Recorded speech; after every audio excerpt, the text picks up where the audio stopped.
10월 24일 오전 부산 사하구 구평동에서 승용차 한 대가 5m 아래로 추락하는 사고가 발생했습니다.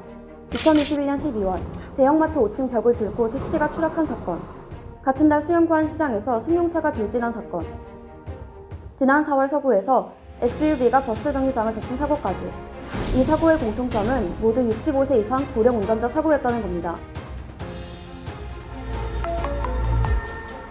한국교통안전공단에 따르면 지난해 국내에서 발생한 교통사고 20만 3,130건 중 고령 운전자에 의한 사고는 5만 5,980건으로 약 28%를 차지했습니다. 사망사고 역시 고령 운전자가 유발한 사고의 비율이 37%에 이릅니다. 국내 고령자 비율이 2020년 기준 15.7%인 점을 감안하면 이들이 내는 사고의 비율은 인구 비중에 비해 크게 높습니다. 나이가 들면 자연스럽게 인지 능력이 떨어지고 교통사고로 이어질 여지가 많기 때문입니다. 실제로 도로교통공단이 2020년 운전자 40명을 대상으로 운전 중 표지판 시설물 인지 여부를 실험해보았더니 60세 이상 운전자의 인지율은 43.3%에 불과한 것으로 나타났습니다. 50세 이하 평균은 50.1%. 인지 능력이 50%에 미치지 못하면 사고 위험성은 크게 높아집니다.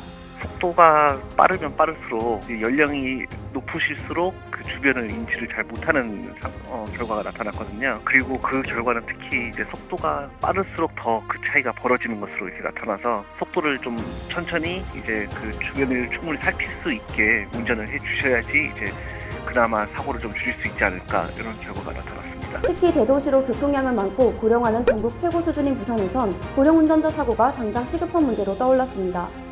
부산시는 2018년부터 운전면허 자진 반납 제도를 시행하고 있지만 반납률은 미미합니다. 지금까지 누적 반납률은 10%에 불과합니다. 반납 시 주어지는 혜택이 적기도 하지만 면허를 반납하면 당장 이동이 불편해지기 때문입니다. 이제 지령이 떨어지고 이제 순발력이 없으니까 분명히 그 대처 방법이 좀 흐릿할 때가 있어. 나도 가만히 보면 옛날 그때는 운전 기술이 줄더라고. 눈도 어둡고 귀도 어둡고 뭐 야구 눈곱귀도 찌고 그래서 할 때는 모르지만은 그렇지 않은 이상 살살 끌고 다니면 다질만 해. 면허 반납은 사실 운전 기회를 사실 뺏는 거라서 어떻게 보면 고령자들의 이동권을 좀 침해하는 결과가 나올 수도 있거든요. 이에 대한 대안으로 경찰은 조건부 면허 제도 카드를 꺼내 관심이 모아집니다. 고령자가 운전할 수 있는 장소나 운전 가능한 시간을 미리 정해놓는 제도입니다. 예를 들어 주간에만 운전할 수 있도록 하거나 고속도로 운행은 제한하는 겁니다. 현재 일본, 호주, 독일 등에서 이미 시행 중인데요.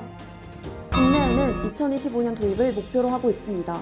고령 운전자 등 고위험 운전자에 대한 조건부 면허 제도란 개인별 운전 능력과 특성에 따라 시간, 장소 및 자동 제동 시스템과 같은 안전장치를 차량에 부착하는 조건으로 운전을 허가하여 인지 능력 저하에 따른 교통사고 위험성을 감소시키기 위한 제도입니다. 조건부 면허 제도가 고령 운전자들의 이동권을 보장하고 사고는 줄일 묘안이 될 수 있을까요?